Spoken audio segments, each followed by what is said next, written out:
Hey skiers, it's Bob with skiessentials.com. Welcome to our 2025 ski test. Today we got a new ski for you. Same name, new ski. Armada Declivity X102. They added the X in there.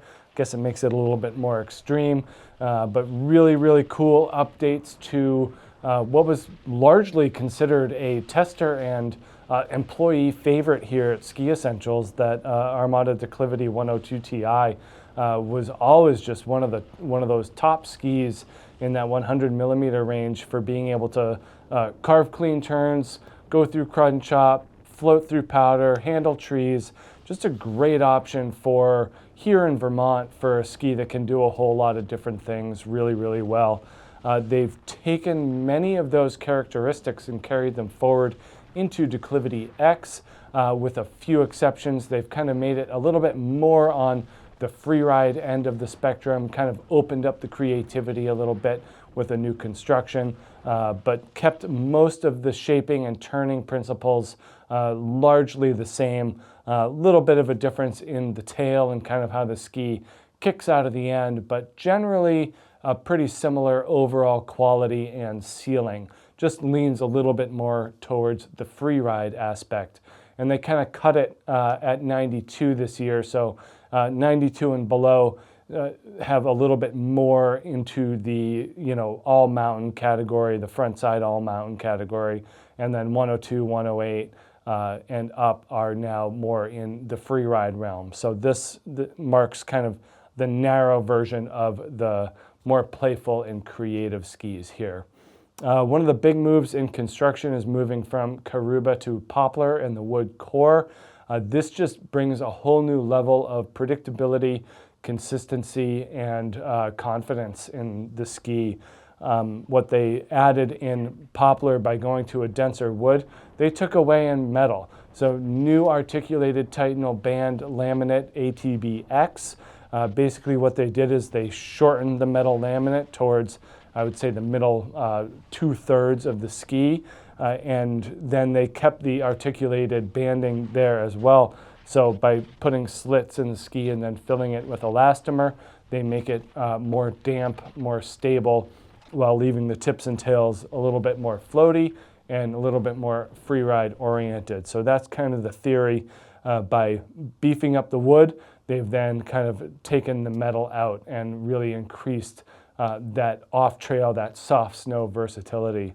But the poplar wood really does a good job at bringing the ski more energetic and more predictable when you get on trail. I still found this to be a wonderful turning ski.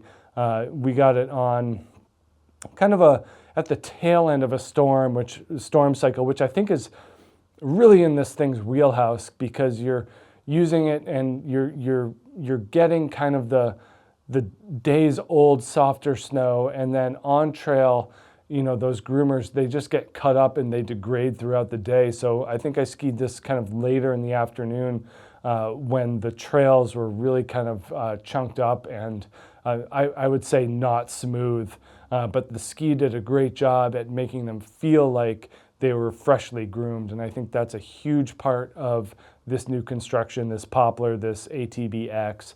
I think it really makes a big difference. So that's the new construction, pretty cool stuff.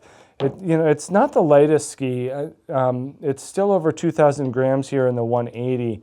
We're at 2,058 grams.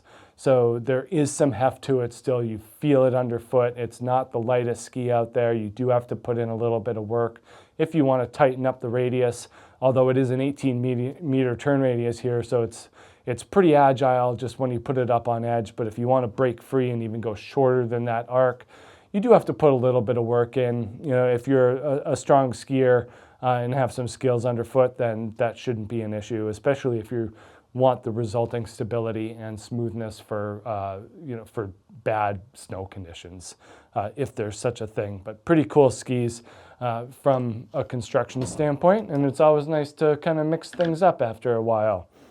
Compared to that 108, this has a lot more camber underfoot, and that is building the energy into the ski with that camber.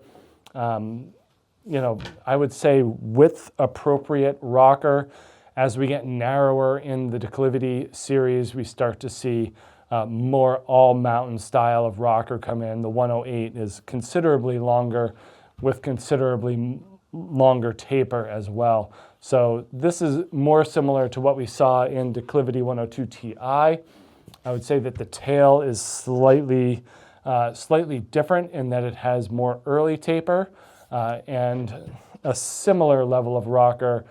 Certainly a similar level of splay. It is a little bit longer, and that's, again, another nod to that free ride aspect, just being a little bit more playful and maneuverable in softer snow.